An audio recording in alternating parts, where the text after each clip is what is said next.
بسم اللہ الرحمن الرحیم الحمد للہ رب العالمین والعاقبۃ للمتقین والصلاة والسلام علی اشرف الانبیاء والمرسلین وآلہ واصحابہ اجمعین اما بعد فاعوذ باللہ السمیع العلیم من الشیطان الرجیم من حمزہ ونفخہ ونفثہ ان الذين قالوا ربنا الله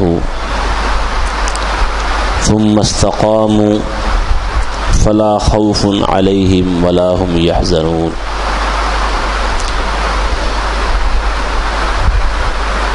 اللہ رب العزت کو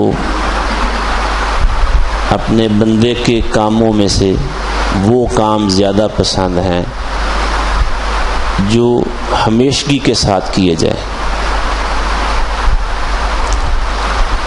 وہ عمل تھوڑا ہی کیوں نہ ہو، لیکن جس عمل پر مومن آدمی ہمیشگی اختیار کر لے وہ اللہ کو زیادہ پسند ہے۔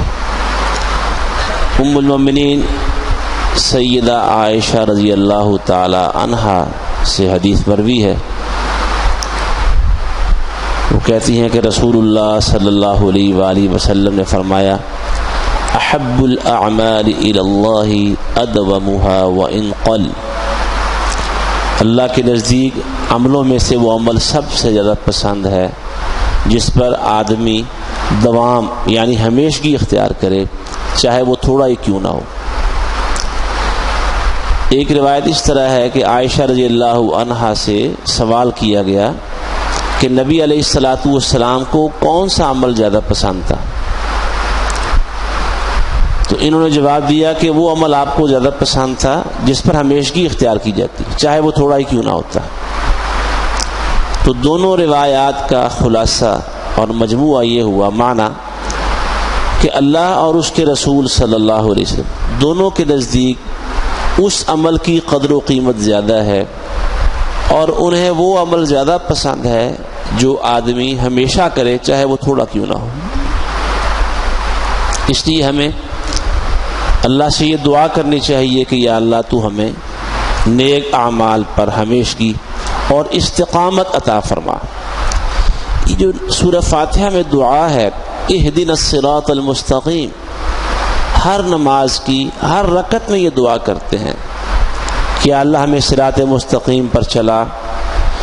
اس کا مفہوم بھی یہی ہے، اس کا معنی بھی یہی ہے کہ وہ جو صراط مستقیم ہے، استقامت والا راستہ، بالکل سیدھا راستہ، مضبوط راستہ، اس راستے پہ تو ہمیں ہمیشہ چلتا رہنے والا بنا دے، ہمیشہ۔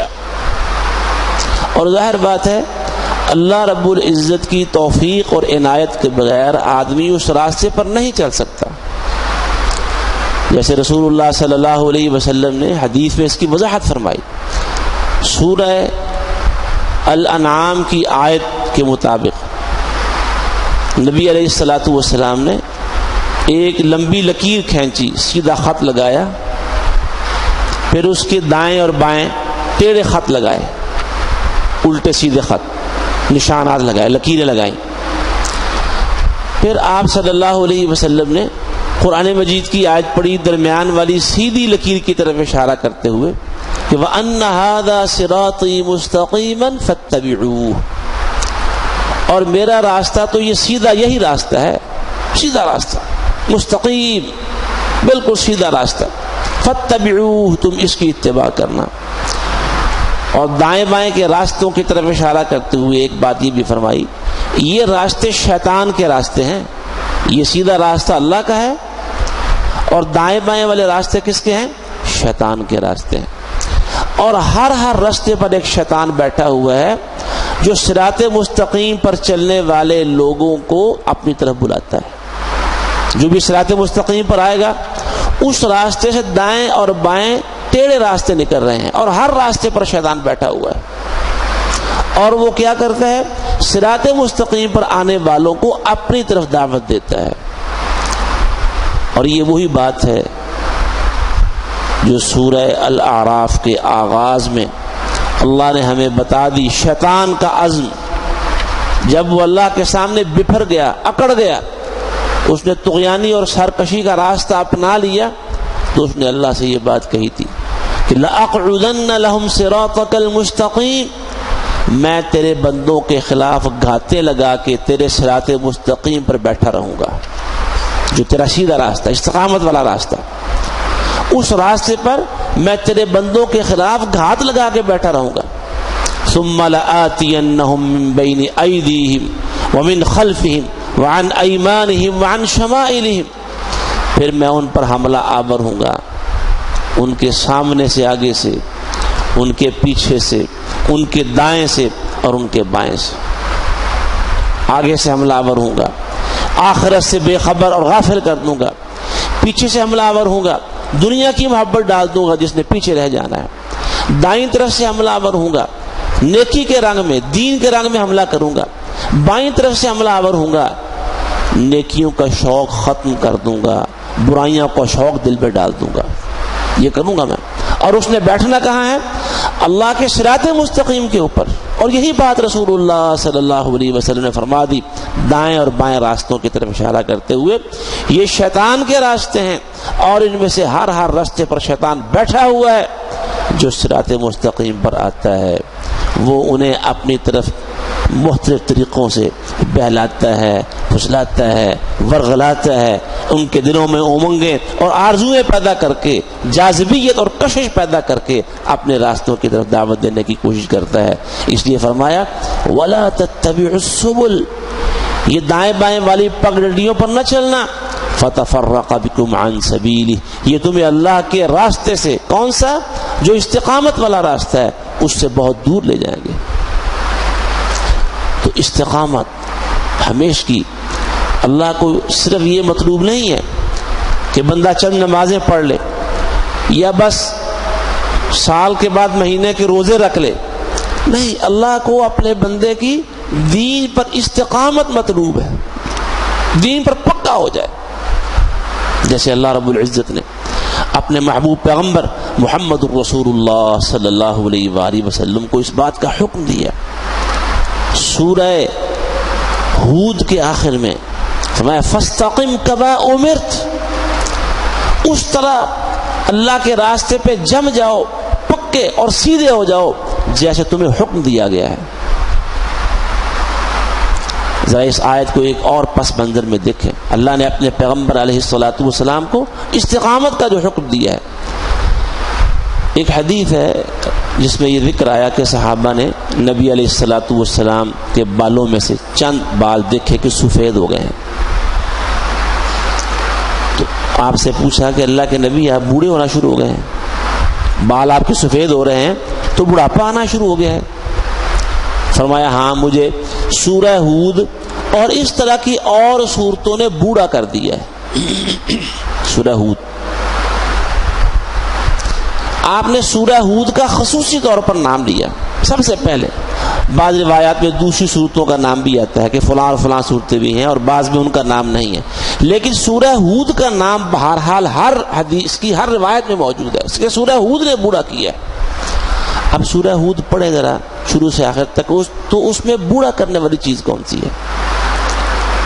یہ 11ویں سے پہلے کے آخر سے شروع ہوتی ہے سورہ ہود، اور سورہ یوسف تک چلی جاتی ہے 12ویں سے پارے کے نصف سے تھوڑا آگے تک۔ اس سورت کا مطالعہ کریں تو اس میں انبیاء کرام علیہم الصلوۃ والسلام اور ان کی قوموں کے قصے موجود ہیں، قوموں نے کس طرح اللہ رب العزت کی بغاوت کا راستہ اپنایا، اور کس برے طریقے سے، کس بے شرمی سے اور ڈٹائی اور بے حیائی کے ساتھ اللہ کے نبیوں کی مخالفت کی۔ اور اللہ کے نبی تھے کہ ہر طرح کی مشکل ترین حالات میں اللہ کی طرف دعوت دینا ترک نہیں کیا انہوں نے، مشکل ترین حالات۔ اور نبیوں کے پاس کوئی انسانی قوت بھی ایسی نہیں تھی، کوئی جتھا اور جماعت نہیں تھے ان کے پاس، کوئی سپاہ نہیں تھی۔ اب تو دیکھیں نا، دعوت دینے والے لوگ، میرے جیسے نکمے لوگ جب میدانوں میں جاتے ہیں، آگے لوگ انتظار کر رہے ہوتے ہیں، جی مولوی صاحب آ رہے ہیں، جی آ رہے ہیں، کوئی پانی پلانے والا، کوئی کرسی لا کے رکھنے والا، کوئی سپیکر سیدھا کرنے والا، کوئی کھانا کھلانے والا، پھر الوداع کیا جا رہا ہے، سیاف کیا جا رہا ہے، آنے جانے کے خرچ بھی دیے جا رہے ہیں، جماعتیں اٹھا رہی ہیں، جی آپ کے آنے جانے کا خرچ ہمارے ذمہ ہے. نہیں کتنا اعزاز، کتنی عزت کے ساتھ یہ سارا کا. لہذا دعوت کا کام کون نہیں کرے گا، بڑا آسان ہو گیا ہے. مشکلات کے، تھوڑی بہت مشکلات کے باوجود یہ بڑا دلچسپ کام ہے.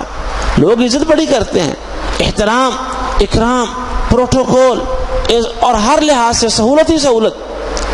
بعض لوگ یہ کہتے ہیں کہ جناب بسوں کا سفر کرنے کی ضرورت نہیں ہے، وہاں سے اسپیشل کار کروائیے گا اور کار کا خرچ آنے جانے کا وہ ہمارے ذمہ ہے.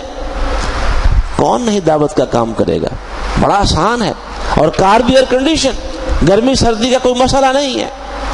لیکن انبیاء کرام علیہم الصلوۃ والسلام جب دعوت کا کام کرتے، اللہ کی طرف بلاتے، تو کوئی زندہ باد مردہ باد کرنے والا نہیں ہوتا تھا ساتھ، کوئی ساتھ چلنے والا، کوئی دفاع کرنے والا، کوئی ان کے ساتھ مسلح باڈی گارڈ، ایسا کچھ نہیں ہوتا تھا.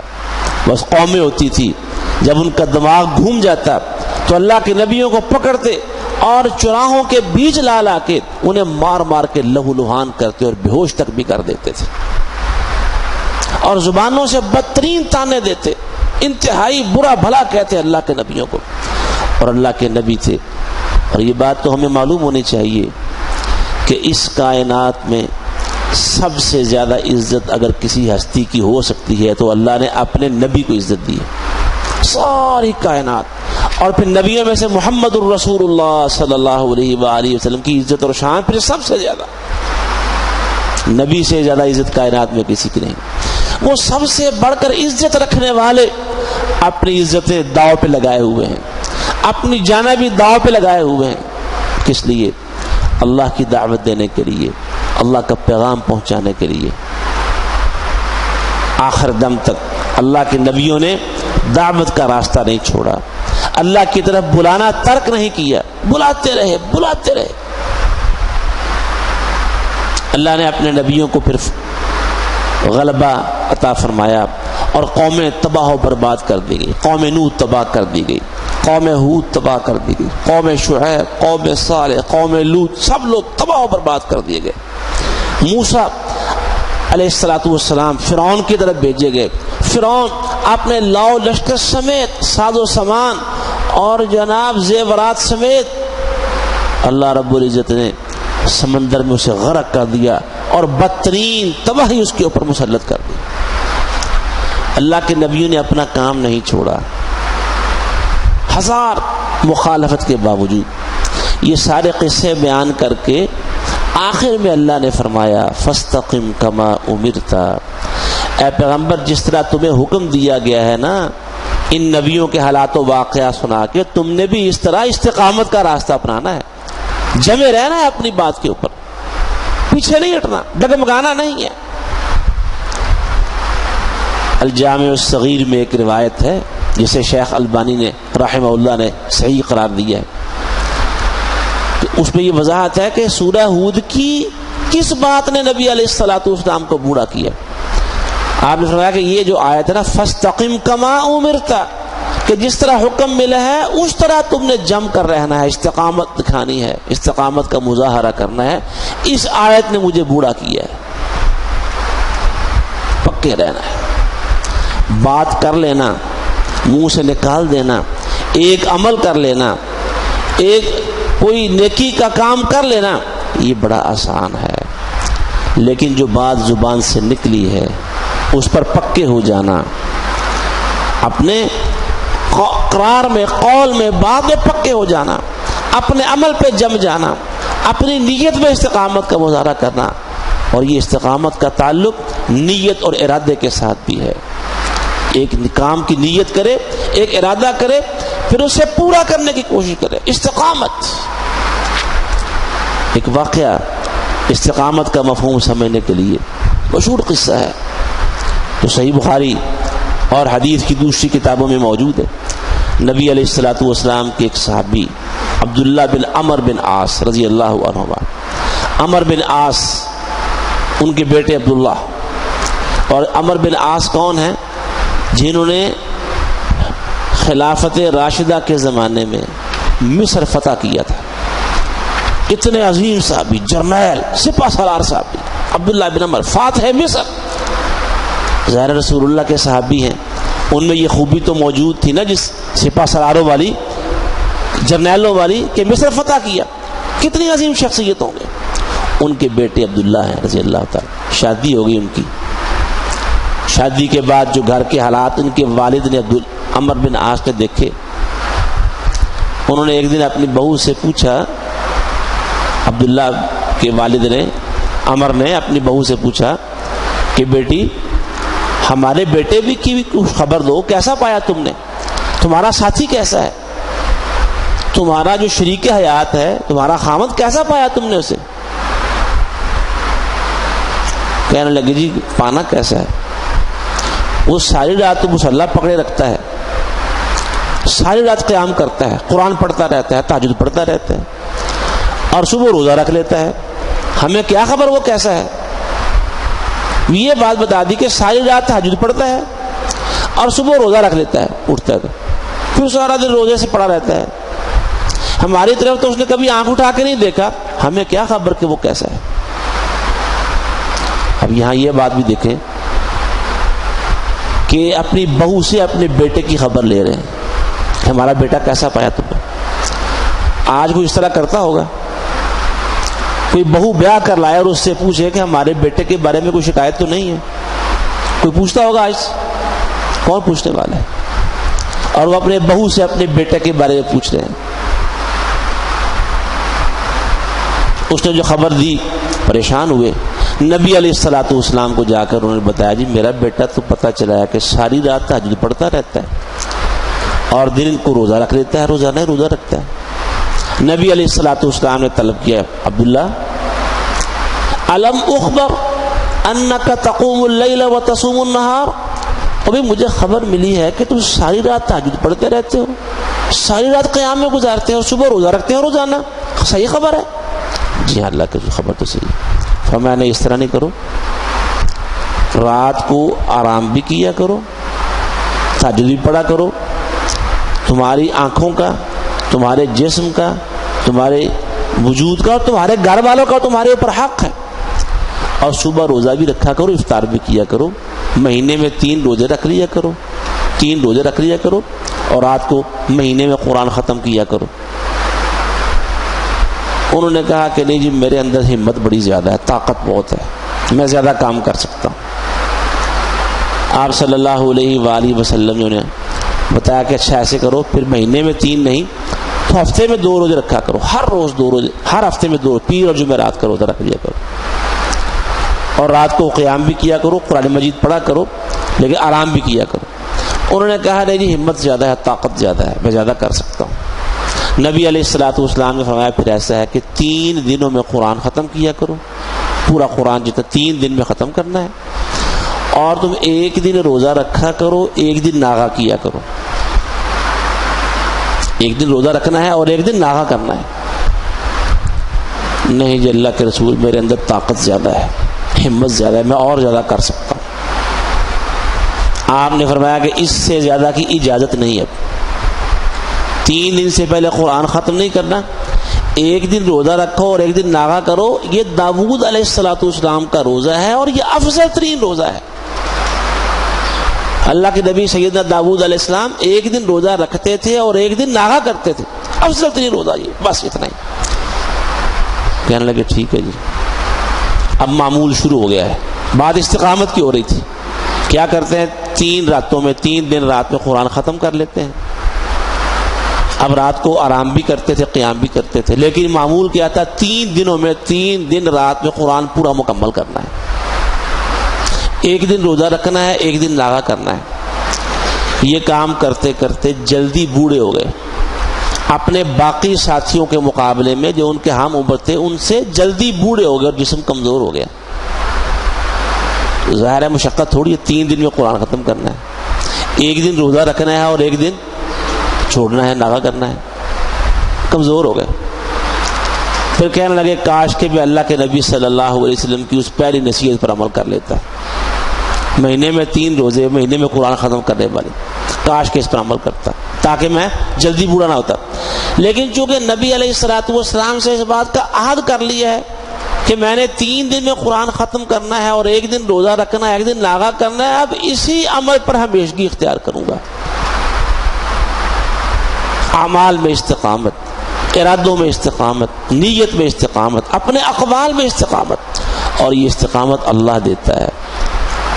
انسان کو عزم کرنا چاہیے اللہ کی اطاعت اور فرما برداری پر استقامت، اللہ کی نافرمانی چھوڑنے پر استقامت، اور یہ روزہ اس کا بہترین معاون ہے. یہ ایک مہینہ آدمی، مومن آدمی، مسلمان استقامت کی تصویر بنا رہتا ہے. پہلی استقامت تو یہی ہے کہ روزانہ روزہ رکھتے ہیں صبح سے شام تک. دوسری استقامت کیا ہے؟ روزے کے دوران جن اعمال اور جن بری باتوں سے اللہ کے نبی صلی اللہ علیہ وآلہ وسلم نے منع کیا ہے، پورا مہینہ ان سے بچنے کی کوشش کرتا ہے.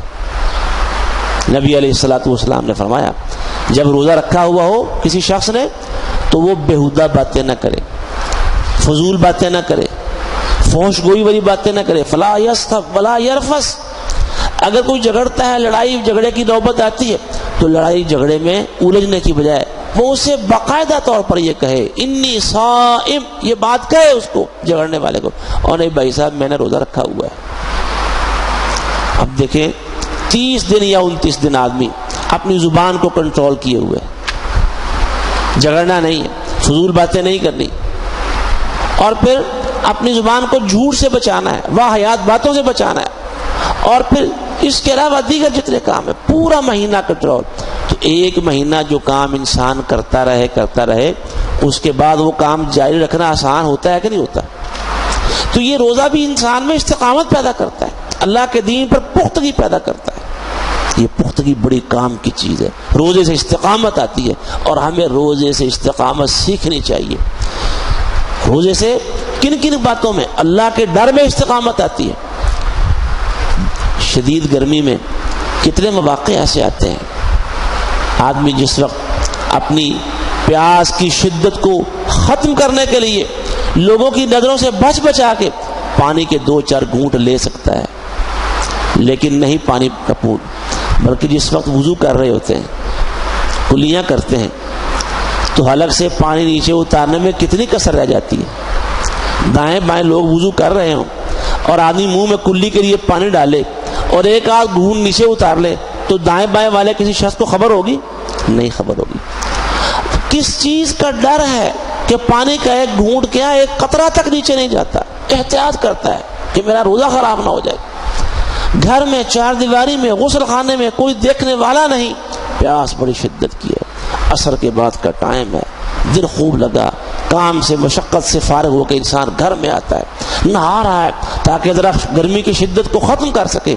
اگر 1-8 گھونٹ پانی کا اس بند کمرے میں لے لے تو کون روکنے والا ہے؟ کون روک رہا ہے؟ اللہ کا ڈر روک رہا ہے. اللہ دیکھتا ہے. ان الذین یخشون ربهم بالغیب. اور اللہ کا اصل ڈر وہی ہوتا ہے جو خلوت میں، تنہائی میں اللہ کا ڈر ہو. روزہ اللہ کے ڈر میں استقامت پیدا کرتا ہے. آدمی ہمیشہ اللہ سے ڈرے، جیسے رسول اللہ صلی اللہ علیہ وسلم نے فرمایا. ابو ذر غفاری رضی اللہ عنہ راوی حدیث کے کہ آپ نے فرمایا اتق اللہ حیثما کنت، ہمیشہ اور ہر جگہ پہ اللہ سے ڈرا کرو، ہمیشہ ڈرنا ہے. تو اللہ کے ڈر میں استقامت، نیک اعمال میں استقامت، اللہ کے حکموں کی پابندی میں استقامت، اپنے ارادوں اور عزم میں استقامت، اپنی نیت میں استقامت. اور یہ استقامت عزیزان محترم اللہ دیتا ہے، ورنہ انسان کی استقامت کو، اس کے جمتے ہوئے قدموں کو وہ لرزانے اور ڈگمگانے کے لیے شیاطین بیٹھے ہوئے ہیں. اللہ کے راستے پر چلتے ہیں تو دائیں بائیں شیاطین بیٹھے ہوئے ہیں، انسان کی توجہ تقسیم کرنے والے، اسے الجھانے والے، استقامت کی راہ سے اسے ہٹانے والے بیٹھے ہیں. اگر اللہ نہ بچائے ان سے، اگر اللہ استقامت نہ دے تو استقامت آ نہیں سکتی. یہ تو رسول اللہ صلی اللہ علیہ وسلم دعا کرتے تھے، اکثر دعا کرتے، اللہم یا مقلب القلوب ثبت قلبی علی دینک و طاعتک. اے اللہ دلوں کو پھیرنے الٹانے پلٹانے والے، مقلب القلوب، دلوں کو الٹا پلٹا کے رکھ دینے والا، اے اللہ اے دلوں کو الٹا پلٹا دینے والے، ثبت قلبی، میرے دل کو پکا کر دے، جما دے، ثابت کر دے، علی دینک و طاعتک، اپنے دین پر اور اپنی فرمانبرداری پر۔ کون دعا کر رہا ہے؟ محمد الرسول اللہ صلی اللہ علیہ وسلم، جو استقامت میں بھی، دین پر ثابت قدمی میں بھی اپنی مثال آپ تھے اور اسوہ حسنہ تھے۔ لقد کان لکم فی رسول اللہ اسوۃ حسنہ، اسوہ حسنہ تھے۔ اللہ سے دعا کر رہے ہیں۔ آپ سے سوال ہوا اللہ کے نبی صلی اللہ علیہ وسلم، آپ یہ دعا کیوں کرتے ہیں اکثر؟ یہ دعا کیوں کرتے ہیں اکثر؟ فرمایا اصل بات یہ ہے کہ بندے کا دل رحمان کی دو انگلیوں کے درمیان رہتا ہے۔ ہر انسان کا دل رحمان کی دو انگلیوں کے درمیان ہے۔ یقلبہ کیف یشاء، وہ اس دل کو جدھر چاہے پھیر دیتا ہے، گھما دیتا ہے، اللہ پھیر دیتا ہے۔ جب اللہ پھیر دیتا ہے تو پھر اللہ سے دعا ہی کرتا ہوں، یا اللہ یا مقلب القلوب ثبت قلبی علی دینک و طاعتک۔ یہ استقامت اللہ دیتا ہے، اور جب یہ استقامت آتی ہے، میں نے عرض کیا استقامت توحید میں استقامت، نیت اور ارادے میں استقامت، اور یہ استقامت شروع توحید اور نیت ارادے سے ہوتی ہے، پھر عملوں میں استقامت، اپنی باتوں میں استقامت، اور یہ جو دل کی جو استقامت ہے، دل پکا ہو جائے جب، تو پھر انسان کے ان سارے معاملات میں استقامت آتی ہے۔ ایک اور حدیث سن لیں پھر آخری بات کرتے ہیں۔ نبی علیہ الصلوۃ والسلام نے فرمایا یہ جو ہمارے اعمال ہیں، نیکیاں، نمازیں، روزہ، حج، زکوٰۃ، ذکر اللہ، درود، خرچ کرنا اللہ کے راستے میں، ان کی استقامت بھی کس بات پر اللہ نے رکھی ہوئی ہے؟ فرمایا نبی علیہ الصلوۃ والسلام نے یہ جو جسم کے اعضاء ہیں، یہ روزانہ دن میں کئی بار انسان کی زبان جو ہے نا، زبان اس کی منت سماجت کرتے ہیں۔ یوں سمجھ لیں کہ اس کے سامنے ہاتھ جوڑ دیتے ہیں۔ ہم نے کسی کی منت سماجت کرنی ہو بہت زیادہ نرمی پیدا کرنے کے لیے تو کیا کرتے ہیں؟ ہاتھ جوڑ دیتے ہیں، یہی کرتے ہیں نا۔ تو وہ اعضاء گویا ہاتھ ہی جوڑ دیتے ہیں زبان کے آگے، اور زبان کو کہتے ہیں کہ اللہ کے لیے تم ہمارے اوپر رحم کھاؤ، ہمارا خیال رکھنا، زبان کو کہتے ہیں۔ ان استقمت، اگر تو سیدھی رہی، استقمنا، ہم بھی سارے سیدھے رہیں گے۔ اگر تیرے اندر استقامت آئی تو ہمارے اندر بھی استقامت رہے گی۔ وَإِنِ اعْوَجَجْتَ، اور اگر تو ٹیڑھی ہو گئی، اعْوَجَجْنَا، تو ہم بھی ٹیڑھے ہو جائیں گے۔ زبان کی استقامت، دل کی استقامت، نیت ارادے کی استقامت، عملوں کی استقامت، زبان کی باتوں کی استقامت، اور پھر یہ استقامت مرتے دم تک اللہ سے دعا مانگنی ہے، اللہ سے توفیق، یا اللہ استقامت عطا فرما دے۔ اور یہ استقامت جب دنیا میں اللہ کے راستے پر، سیدھے راستے پر چلتے چلتے، کیونکہ استقامت کے معنی ہے صراط مستقیم پر چلتے رہنا، چلتے رہنا۔ حافظ ابن قیم رحمہ اللہ نے بڑی خوبصورت بات لکھی ہے کہ دنیا میں جو اللہ کا صراط ہے، وہ آخرت میں ایک پل ہے نا جو جہنم کے اوپر بچھا ہے، اسے کیا کہتے ہیں ہم عام طور پر؟ پل صراط۔ تو اس کا نام صراط ہی ہے، صراط، اور یہ بھی صراط ہے، قرآن مجید، حدیث، یہ بھی صراط ہے۔ تو ابن قیم رحمہ اللہ کہتے ہیں جو آدمی اس صراط پر جتنی استقامت کے ساتھ چلے گا، قیامت کے دن اس صراط پر بھی جو جہنم کے اوپر اللہ نے بچایا ہوا ہے اسی استقامت کے ساتھ چلے گا۔ جو یہاں ٹیڑھا میڑھا ہوتا رہا، وہ اس پل پر بھی ٹیڑھا میڑھا ہو کے گرتا رہے گا، اور اس کے لیے بڑا خطرہ ہوگا کہ کہیں جہنم میں نہ گر جائے، کیونکہ وہ پل بال کی طرح باریک اور تلوار سے زیادہ اس کی دھار تیز ہوگی۔ تو بھائیو، اللہ سے دعا کرنی چاہیے، اور اس روزے سے یہ فائدہ اٹھانا چاہیے کہ اللہ ہمیں استقامت کا عادی بنا دے۔ استقامت نہیں، اگر اللہ سے ہم نے توبہ کی ہے اس رمضان کے اندر، تو توبہ پر بھی استقامت کی ضرورت ہے۔ توبہ پر استقامت، اللہ سے گناہوں کی معافی مانگی ہے تو پھر پکے ہو جائیں، کس بات پر؟ گناہ چھوڑنے پر پکے ہو جائیں، اللہ کی نافرمانی چھوڑنے پر پکے ہو جائیں۔ فائدہ کیا استقامت کا؟ اللہ نے فرمایا جو لوگ اللہ کو اپنا رب مانتے ہیں پھر اس پر پکے ہو جاتے ہیں، لا خوف علیہم ولا هم یحزنون، ان کے خوف اور غم اللہ دور کر دے گا۔ دنیا اور آخرت دونوں جہانوں میں غم اور خوف سارے ختم استقامت کی وجہ سے، اس کی برکت سے، اور یہ لوگ جنت والے ہیں، جنت میں جائیں گے۔ گویا استقامت جنت میں جانے کا راستہ ہے۔ اللہ ہمیں اس راستے پر چلنے کی توفیق عطا فرمائے، ہمیں ہمارے دلوں میں، نیتوں اور ارادوں میں، اعمال میں، اقوال و افعال میں، زبان کی باتوں میں استقامت عطا فرما دے۔ اقول قولی ھذا واستغفر اللہ لی ولکم ولسائر المسلمین وآخر دعوانا ان الحمد للہ رب العالمین۔